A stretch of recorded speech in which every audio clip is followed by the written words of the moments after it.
opened our first brick and mortar in 2010, and typically what we've been doing over the time, and I've been training dogs since I was a little kid, but over time we're just looking how behavior, purpose, sport, health, fitness, nutrition kind of comes together to make an overall good dog, right? And that's kind of what it is. So I know, like today, a lot of people look at just, I need the obedience, and obedience for me is, very important, but the vehicle to get the obedience is more important, right? So letting the dog feel good, letting them feel purposeful, letting them feel like they achieve success is gonna really be the vehicle to be obedient, right? And I'm sure some of you guys are training as long as I have, even longer. Back in the day, it was very programmed of, okay, take your dog out and spend 5 minutes and do X amount of sits, X amount of downs, and give X amount of pieces of food, and that's training.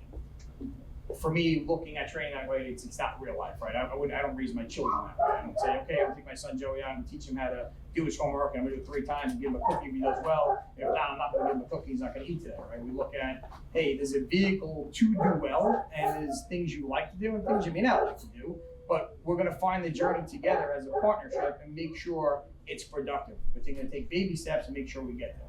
So kind of our whole thing is really looking at purpose in the dog, making sure they have values, make sure they have purpose, not just treating. And I'm not saying don't treat the dog, but I don't want to look at the value just as giving the dog a piece of food, because it's more than that. So looking at the complete journey and making sure we're working together as a partnership to get there. So, this Canines and Coffee thing we've started doing. This is our second one, so it's evolving. It's gonna get bigger as we go. I'm assuming it typically does. It's really just making open forum and people to communicate. People who have dogs, getting dogs, professionals in the space, and keeping it open so we can all learn from each other, not just learn from me, because I learn something new every day, and that's what dog training is. I have some trainers back there, right? Raise your hand, trainers. Right? 1, 2, another one back there, that real training dog over there. So, this is what it's about. So I think the world today has to be more entwined when it comes to dog training, not so segregated, and there's different beliefs out there. You should do this and you should do that. And for me, and you can say it's right or wrong, for me, there's no cookie cutter method to do anything.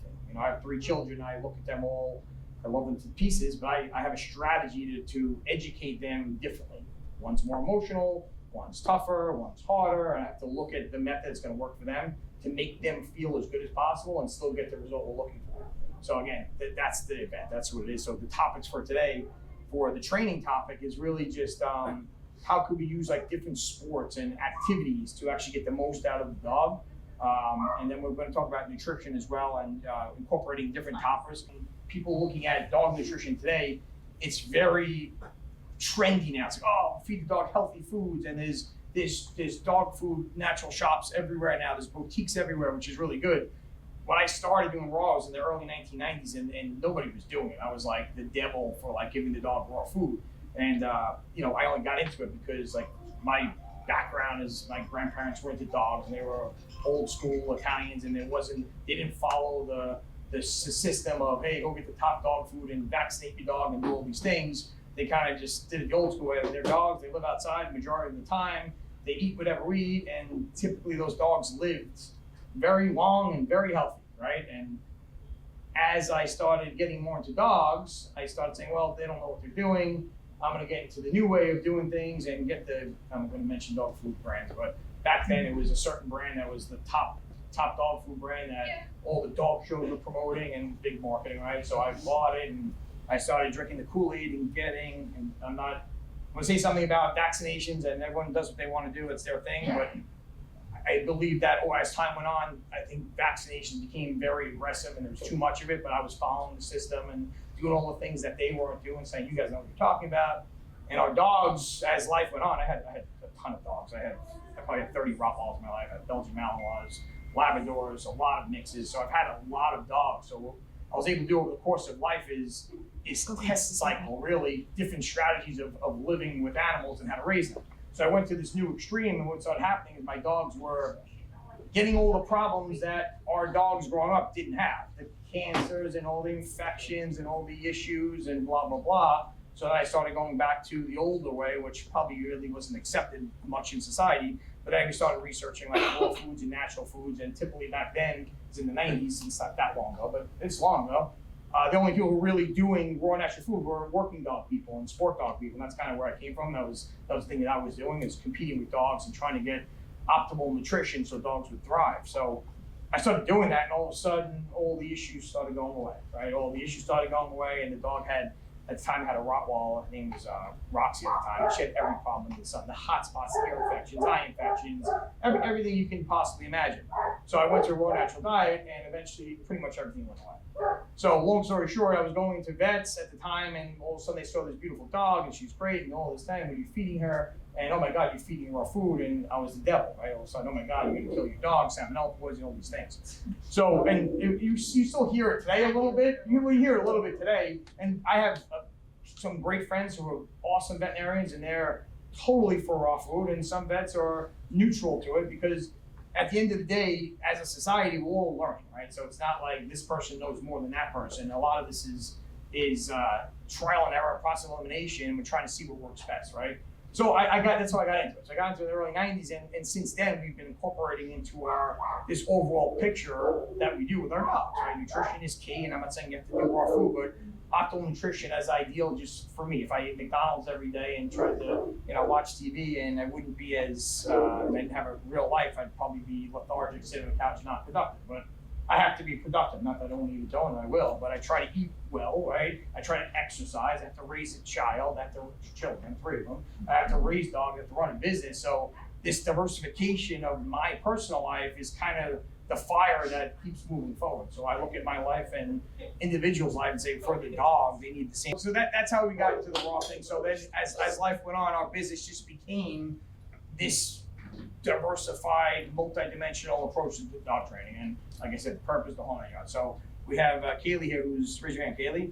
She's our lead nutrition specialist, and she really puts a lot of resources into taking what I've been doing my whole life and saying, hey, let me run with this thing and make it better, because I'm kind of all over the place, right? So she's able to really get this next level, and she helps our customers get involved and understand what things you can do for your dog to make it better if you're looking to add, supplement, whatever.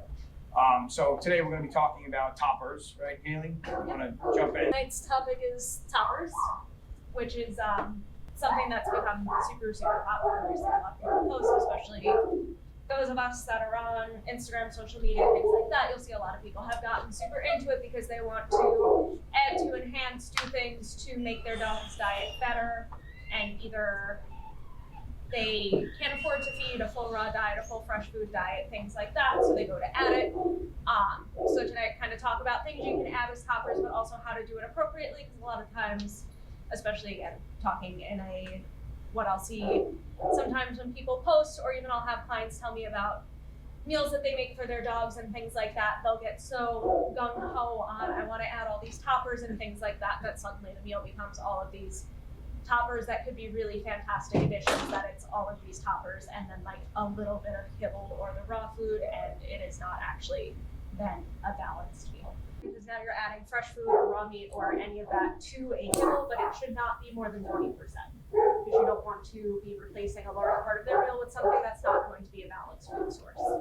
So whenever you're replacing that, 80% of what they eat should still be their kibble for the day. So they should still be getting 80% of that. Toppers should never be more than 20% of your dog's meal. All that being said, there are a lot of really great things you can add as toppers. So toppers can be fresh fruits and vegetables, things like, especially now that the summer's coming up, watermelon, strawberries, any sort of mixed berries, blackberries, raspberries, things like that can be really great toppers. With fruit, you just want to make sure that you're not giving so much fruit that the sugar's too high. Bananas are also great toppers that you can add into your dog's food. Yes, in limited quantities. You don't want to give so much fruit that you're giving either so much sugar or the other vitamins that can come with the fruit. But stuff like watermelon, especially in the summer, like I'll get a big watermelon and cut it up, and I'll just have a lot in my house. It can be hydrating for the dogs if they like it. It's a nice little thing that you can have on top. Vegetables like broccoli, green beans, all of that is stuff you can add on. More common things that I tend to add to my dog's food would be like Greek yogurt. Goat's milk is always a great addition. It's going to be hydrating. It's good for their skin and coat because it's more hydrating. Anything that makes the skin healthier is going to make the coat healthier the same way. Any issues with your hair, typically if you look at the scalp, the hair will then be healthier. Bone broth, things like that are all good especially for kibble-fed diets when you're looking at rehydrating the kibble. Goat's milk and bone broth are really good options to look at for rehydrating the kibble. You can always use raw meat as toppers. So whether you're using a balanced meal like what we have, or something like salmon or tripe to mix in for either a source of fatty fish or tripe for digestive enzymes or probiotics. They're just all different things that you can mix into their diet for the different benefits, which you can use as an enticement to help with the eater or just for the different benefits for the specific dog themselves. You guys, question? I'm gonna ask them. Hey, does anyone here do like a more natural diet? So you can add that to 2 pounds of lump. Yeah, absolutely. If you know your dog puts on weight super easily and you're adding like something that's going to be higher calorie like Greek yogurt, like I know my one dog blows up super easily, I'll cut back the food by a little bit if I'm adding something in for a specific reason. Excuse me one second. Or in the case of my younger dog Figment, he doesn't hold weight super easily, so I add Greek yogurt to his food a lot when I notice he gets a little bit thinner, or if he's working more, especially in the winter, he's a harder keeper. So Greek yogurt is something I incorporate into his diet a lot just for adding calories into his food. Yes. Okay, what about the difference between like chopped meat, raw chopped meat, and cooked chopped meat? You're losing a lot of the good stuff when you cook it. They won't eat. They don't like the raw chopped meat. They want it cooked. So I wonder if cooking the chopped meat, is it by losing a lot of it by cooking it? You're not losing, if they're not eating it, Oh, okay. yeah, if they're not eating it, then you're losing some of it, but if you're using it as a topper in a limited quantity, if that's what's helping them eat, I just would use something that's like a leaner cut, obviously like dirty the fat off it, and then you can mix it in the food. I think I saw someone else raise their hand. I was just considering, Yeah. not that we have the same, I don't know how bodies work, but, it's still it's not that good, like really cooked meat. So, we get the vitamins, nutrients from the meat as well. Yeah. It's not much.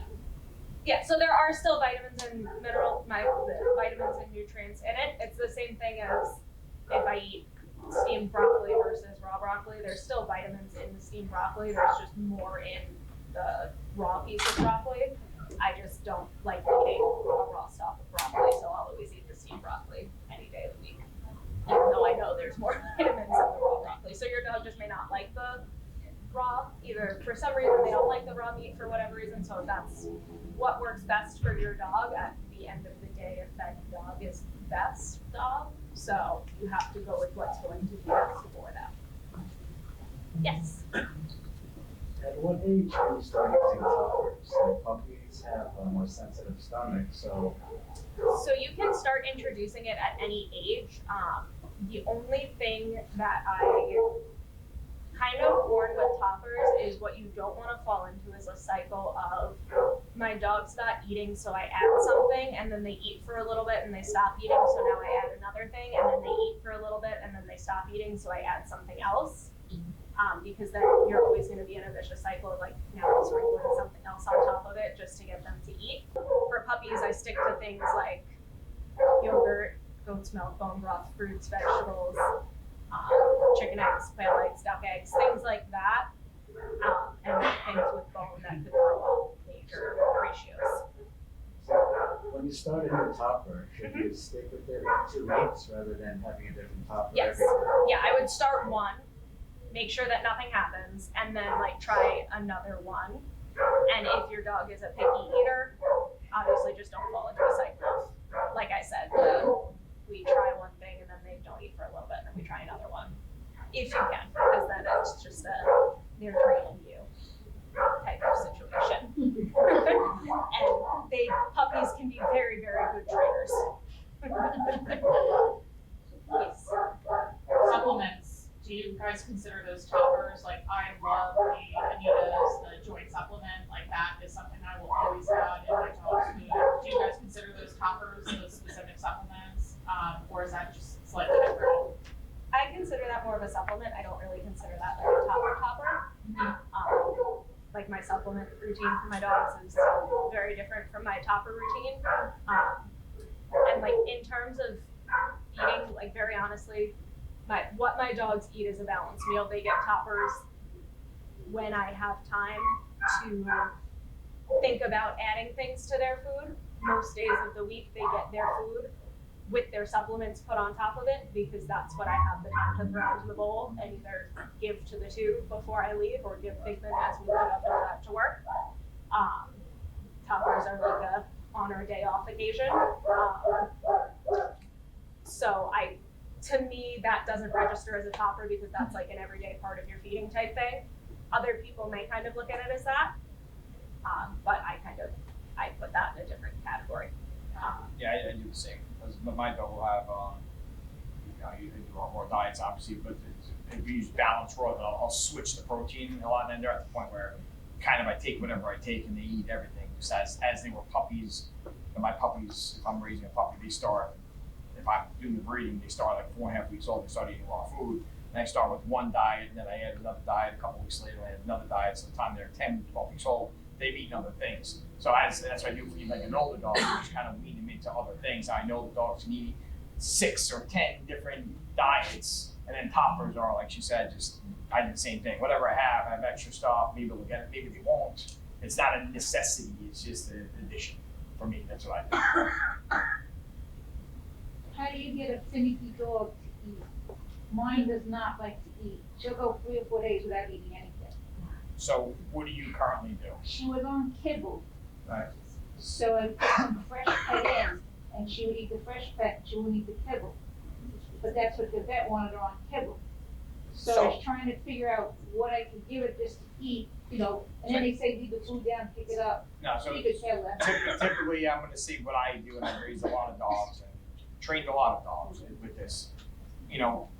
I think we added tripe as toppers when she was here, and I think She she was ate it. eating.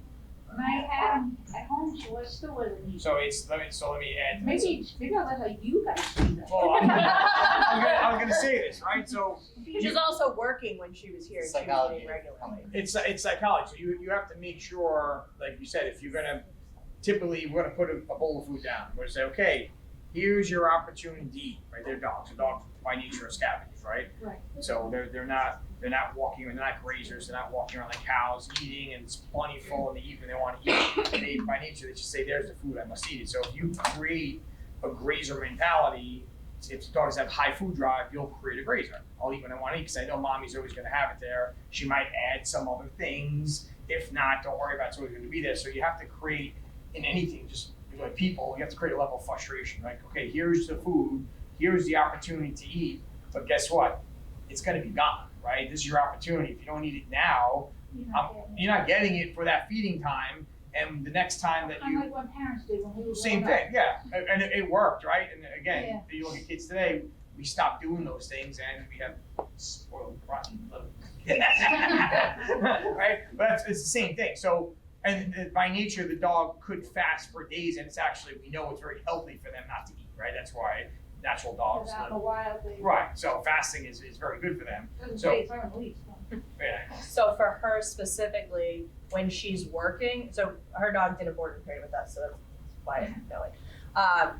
When she's working, I think she is more likely to eat because she's moving around, she's getting herself going, and then because once we mixed in the tripe, she Right. no problem. But then but she was out multiple times a day doing a bunch of So stuff.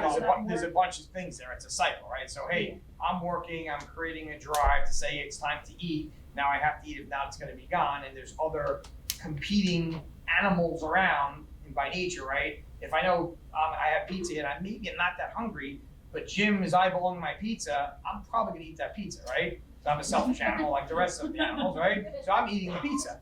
Even though I'm not starving, and he's eyeballing my pizza, right? I'm eating the pizza. So you have to create, you might lose it, right? And if you stick to the program, we know the dog's not going to starve themselves, right? So it's like you're starving your dog. The dog is saying, I'm choosing not to eat. But don't worry, tomorrow when it's time to eat or later, it's time to eat. But this is your feeding time, and that's when if you don't eat, and you definitely give them the best meal you can, but don't bounce or dance on your head to make it better because then you fall into, like Kaleigh said, you fall into that cycle, and the dog's just like, yeah, I can wait this out. Eventually, I'll have cheese on my pizza and more anchovies. Oh, great!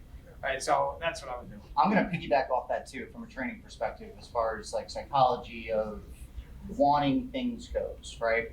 Over the years, I've seen dogs where I offer them a treat for doing nothing, and they sniff the treat and then they walk away. You bring that same dog back in a situation where someone offers the treat, takes it away, and asks the dog to sit. And when the dog sits, they're more inclined to actually eat the treat.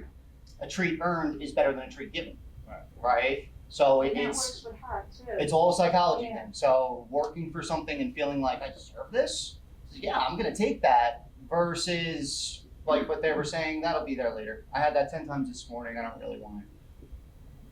So something else to think about. Yeah, absolutely. I've done it with some of my friends. I would board their Rottweiler, and I would always complain, dog's so picky, this and that. Excuse me. I would say, yeah, because the same thing. His wife would add this, add that. I think he stayed with us for like 12 days, and I would put the food down, same food he was feeding. Didn't eat it day 1, day 2, day 3. By day whatever 4, the dog ate every time. I made it video. I mean, he'd eat every time. Said, if you stick with this program, I promise you it will work. Did he stick with the program? No. He said it worked for 3 days. Dog stopped eating. His wife came in and put Parmesan cheese on the meat, and then we started dancing again. And he's like, forget it, I give up. He divorced his wife though. Do you see that though, like a stress thing in a new place that they Sure. don't eat for? Sure, absolutely. So other people too.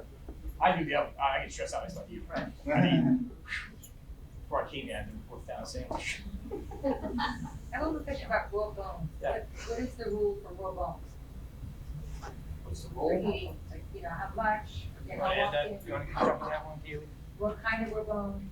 So, what are Like more chicken bones, let's say more chicken bones. what are you feeding the dog to start with? Kibble and foods like turkey Okay. or turkey. So generally, if you're using it as like a topper, depending on the type of bone you're using. So typically, like if you're using chicken bones, I would do like chicken necks or chicken feet. Okay. Those are typically going to be the easiest bones for them to chew. Even like depending on what type of dog do you have? Boxer. Okay, for boxers, even like drumsticks could be like It's like a potato chip. hit or miss. I'm sorry. Depending on how well they chew, it could be hit or miss on like if they can chew through the drumstick bone. I would do like necks. You could do like 2 a couple times a week because the necks are real tiny, so like two or 3 a couple times a week. Feet. Yes, the necks are good for that. The feet, again, like 2 or 3 a couple times a week. Okay. What other kind of raw bones can you have? Kind of similar concept, duck feet. I like duck. I have 2 of my dogs are allergic to chicken, so if I say duck a lot, it's because I don't bring chicken into my house. So duck is going to be. Where do you get them? I get it from here. Silly question. Surprise! I get duck from here. Duck necks, duck backs, So I do heads, everything. when I do like raw meaty bone Wings. toppers. I do duck wings, necks, or feet. And then if I want to do like a longer lasting thing, and I'll do this in place of a meal, and this would only be for adult dogs, I'll do turkey necks. Okay. Because they are Yeah. about, the ones especially from here are about like yay long and about yay wide. You said you give us a meal, right? Yes. You said, yeah, I did too. Sorry, I didn't quite that. Yes, I give that in place of a meal. For an adult dog, that's not a problem because again, the rest of their diet will balance over a week. For a puppy, I would not do that because that would not be kosher balanced. I don't know who raised their hand first, so I'm gonna go you first and then I'll go. I just had a question about bones and stuff. I Yes. get my dog bones, usually from you guys, whether it's like, feet or a Yeah. chicken duck, any of that. Mhm. What's the difference between the ones that we get here and the ones that you go to the supermarket, get a chicken and that's the bone? What's the difference between the No difference. two? It's not, okay. We don't have chicken feet here, so before I gave my dogs were allergic to chicken, I used to get chicken feet there and duck feet here. that's fine. With chicken feet, the only thing to watch out for is chicken feet are prone to something called bumblefoot, so you just want to watch that there's no like black spots on the feet. It's just like an infection in their foot, so I would check them out. Yeah, I don't feed chicken anymore. I have 3 dogs, 2 of them can't eat chicken, so chicken just doesn't enter the household anymore. But that's just something to watch out for with chicken feet. But like, if you can have a dog that has chicken and you see the packs at the grocery store, those are fine to feed to them. Otherwise, I know we have chicken hearts and necks here, and then we have I think every part of the dog at this point. A big dog. I find this so boring. Give the dog chicken bones. At work, there would be like a choking hazard, was splintering. Did we always hear this? So It's cooked. cooked, yeah, So the cooking process makes them brittle and hard. The raw bones are kind of pliable still and softer. So as long as they're chewing it, then the risk is lower. If your dog is just gonna take it and swallow it, obviously there's a choking hazard if they're just gonna try and swallow it whole. And if you know, if you know that your dog is that type of dog, typically what I'll say is if you can, and I put this out there, safely do this, throw a glove on and hold it and show your dog that they have to chew it. They can't just take it and swallow it. One of my dogs will take whatever she can if it's the first time she has it and just try and like chew it once and swallow it. So I have to teach her with new things to chew things. My other 2 will just chew things. Anita just swallows What kind of things. dog do you guys have? Now I've been buying marathons, Mhm. unfortunately. Yeah. And they say to cook it to bacteria, boil it. So that's personal preference, but we do. But you would do it raw, like just like that? Unless I'm feeding it in my house, my wife would kill me if I gave her raw marrow in my living room. So we have both. We have the raw bones that I'll just give them outside and they'll chew and play with, and then the boiled ones that there's nothing on the carpet. But they're dogs by nature can deal with bacteria as we can't. The digestive tract is short and different, so and just a wild dog is the same digestive tract as a domesticated dog, so they're not getting sick of bacteria, right? I mean, we'd see dead dogs and animals all over the place. So, what was that questions? You were first, sorry. You were first, you were second. The benefit of chicken necks, is that more for digestion or they get certain nutrients from it?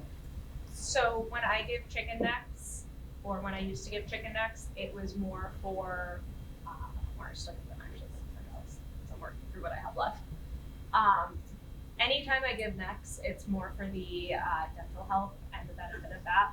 So any size neck that I give, I have 3 very different size dogs. One's 25 pounds, one's 50 pounds, and one's 80 pounds. So I get 3 different size necks to hit all 3 sizes.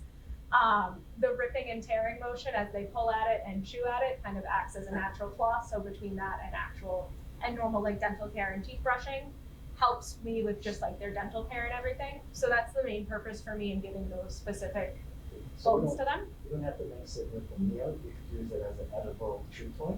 Yeah, Oh, I could give it, sometimes I give it separately. When I used to I do a dog sport with my dog IGP. When I used to track with Joe, my dog used to get chicken necks as a reward and part of our tracking. I've given them with their meal as a topper. A lot of times I give necks separately though, just because I give them as a like, go lay there and chew on this for 10 minutes while I clean dishes and you all to go somewhere separately and away from me. Yeah.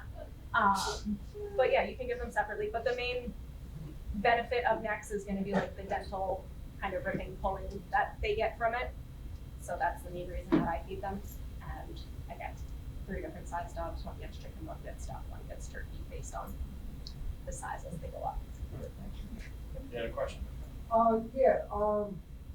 Without building model, she was being difficult with the kibble. So then we started introducing, the raw food. And we got both of them right now just on strictly the raw. Right. Cause they look, Sure. they eat it right up. should we be putting toppers in to make it more balanced, or is that No, already it's- considered balanced? It's balanced. That's what she was saying before, so if you guys are feeding a balanced meal and you start adding all these toppers, in theory, you're offsetting the balance. So as long as it's a small portion, it's not that big of a deal, especially for a puppy, yeah, we wanna be concerned about, but for an older dog, it's not that big of a deal. But, yeah, what food are you feeding, which one? With the chicken and vegetable. Yeah, we've so already that's done a fully balanced meal with organ meat, muscle meat, bone fat. Okay. He's also added vegetables in a small portion and supplements, so it's AFCO approved to at least to meet their standard. It's better than that, but it meets their standard, so you don't have to add anything. Again, as you were saying before, as a balanced meal in theory, you know, having just one diet all the time is not really totally balanced, right? Because if I just eat chicken and potatoes and mixed vegetables every day, I'm missing a lot of things. I'm missing things that would come from their meat. I'm missing things that would come from fish. So I like to change up the diets and/or add toppers. So I could just like. You could definitely- buy a different case. Absolutely. What, Absolutely. the beef and chicken. Yeah, that's what I was saying. Like my dogs, they eat everything. I just, you know, whatever I get, I just throw it to them. They're they're happy. So you're suggesting to change I like the like I think it's chicken, turkey. if they as long as they have no allergies to it, of course, because you're gonna get something different from turkey than chicken and beef, obviously, right? So you know the diversification is key, but I wouldn't fall into, like Kaleigh was saying, the trap of changing the diet because the dog is being picky. So you know my dog's yeah, that's what I'm saying. If your dog's a high food drive, then yeah, I would give them whatever, you know, it's up to you. But definitely, you know, the variety is key to life, right? Not being stagnant on one thing is not good, right? So, Finally. right. So one of my pups, he has a Neospora. I don't know if you guys are familiar with it at all, but it's basically you're familiar with it? I didn't hear what you said. Neospora? So he was born with a parasite. He's a pedigree Labrador from a not so great breeder. I have no idea where he came from. But I found him at a vet's office when I was briefly working there, and he was just covered in sores and gross bumps, and he's disgusting. He's a gross little dog. But I love him to death, and so I brought him home. I named him Fish, and now he's my floppy boy, and he's actually a quadriplegic. So but he can swim. He can swim in a pool with a life vest and all those cool things. So he's chilling most of the time, except his skin is horrible. Originally, they were exclusively feeding him Hill's ID. I got him onto Farmina, so he's eating normal food like a normal dog. But his skin still has these really disgusting flare-ups where, and I get it, he's a quad, so belly band will kind of do that sometimes. But improving his skin and coat, do we think a fully raw diet? Because again, questionable stomach because of the Neospora. Do we think fully raw diet? Do we think toppers? Do we think I have no idea what to do for my floppy little fish? So my concern with the Neospora would be doing the fully raw. So I would, if anything, start with a little bit as like a topper. Try to see if he can tolerate it in his GI tract because he's so sensitive. I have a dog with severe IBD. I went through 16 different foods with her before I found something that she could tolerate, that was fine with her skin. She wasn't having blowout diarrhea and wasn't vomiting all the time. So I had to go really, really slow. So what I would do would be go really slow. Pick one thing that you're gonna try and see. We'll add a little bit and see how he does and watch him. Don't add anything else, just the one thing and kind of play from there. And if he can tolerate that, add a little bit more of the raw. Okay. All right. What about coconut oil? I like coconut oil. It's just super calorie dense. And the other thing is it's an oil, so if you have a dog that's super sensitive to fats in their diet, I have one who's super sensitive to fats in her diet, so she cannot tolerate stuff like that. So either if you have a dog that will blow up super easily, has a sensitive stomach, it can be like this way, that way, but if you have to put weight on the dog, it's an easy way to add a ton of calories into their food quickly. So it's a 50-50. I will mix it into, I make like electrolyte stuff. That's a topper that I do make in the summer where I mix coconut oil with a couple other things and make like little electrolyte cubes. That's mostly when I use coconut oil because it's just a vehicle for salts and some other things for them. Yeah. Typically, like if someone's starting raw food, I typically like say 2 weeks for one protein, if the dog isn't allergy prone and typically hasn't shown any issues with proteins in the past and has eaten different proteins, I say 2 weeks on one protein, then try another. If there's no issues in 2 weeks, then try another protein. If they have had issues with foods, proteins, or stomach issues in the past, then I say a month. Okay. So it kind of depends on the dog and the history. If you're telling me your dog blows up super easily and has had all of the allergies and all of the issues with everything in the past, I'm gonna take it way slower. Right, okay. Dog can't tolerate a food. Are you referring more like loose bowel, vomiting, or? It can manifest anyway. So for my middle dog, my female, she can't tolerate beef because it's too heavy fat-wise for her stomach. So she'll throw up and she'll have loose stool. She can't tolerate chicken because she's allergic to it. She gets yeast infections and rashes all over her stomach and the inside of her legs, and in her paws, and she'll get ear infections. So it's just two different ways that it manifests, and it's two different things. So one is an actual allergy to the protein, the other one is just her body doesn't tolerate the level of fat. So it's just different manifestations of, and different like ways she doesn't tolerate things. So it's looking at the dog and seeing, hey, also why doesn't this work for or why isn't this working for her? We find, so we did a whole dog diet for both our dogs. You find their stool different, Yes.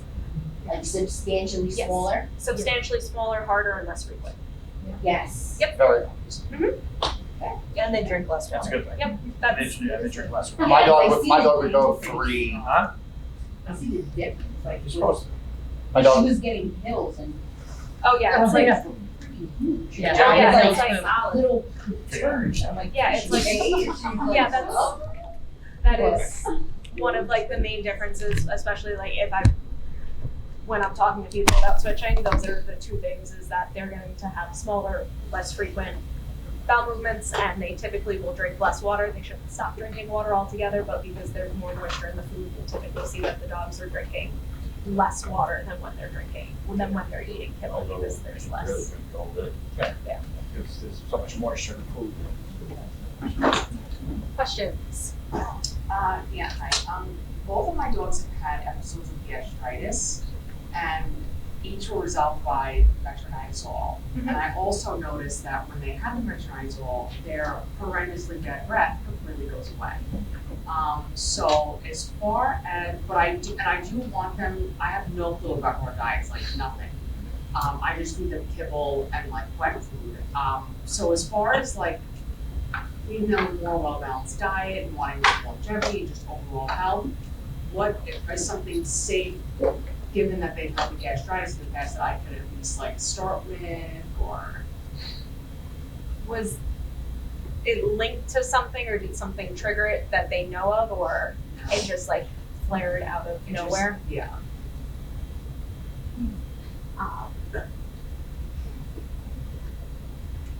What type of food are they eating now? Yeah. Like specifically, brand. Now they're fine, they haven't had any stomach issues. I have them on wellness core, it's like the whitefish digestive health, and then also the wellness, like stewed food, like I'll do all different, like chicken, lamb, beef, and they turkey, and they tolerate like all Okay. that fine. So you're looking to add something into that, or Change it. switch to Just kinda, I just want to add like better food for them, so that way they're just more healthy, live longer, and like just all around. You set up a nutrition consultation. Yeah, so we can talk more in depth afterwards, and then go over it more, and we can talk about either adding to it or changing them completely, and kind of talk more about, because I want to go over more about what happened in the past episodes where they Okay. flared up, and then come up with something for going forward. All right, thank you. Go over all that. One last question. Absolutely. When you're on a raw food diet, typically more on top of dental care, or is it about the same as with kibble? It's about the same. My dogs have less plaque and harder buildup. There's less carbohydrates in their food or in what they're getting, so there's typically less sugars and stuff that will build up on your, or carbohydrates to build up on their teeth. I still brush my dog's teeth. I look at their teeth frequently. I'm very invested in what one of my dog's teeth are doing, so I'm looking at his teeth pretty frequently. I also give them raw meaty bones to help. In addition to that, with their dental health, I don't let that be 100% of their dental health, but it definitely does help with it. And then I do brush and check on his teeth on my own just to make sure of it. But especially my two, in comparison to my oldest dog that ate kibble for most of his life, my younger dog that has eaten raw for all of his life has much, much nicer teeth and cleaner teeth. And his, like, he has very, like, really white teeth. My older dog, you can definitely see the buildup and all of that. They're less prone to that. The one thing you want to watch is that you're not giving, if you're giving bones, that you're not giving bones that are too hard. So typically I'll avoid weight-bearing bones.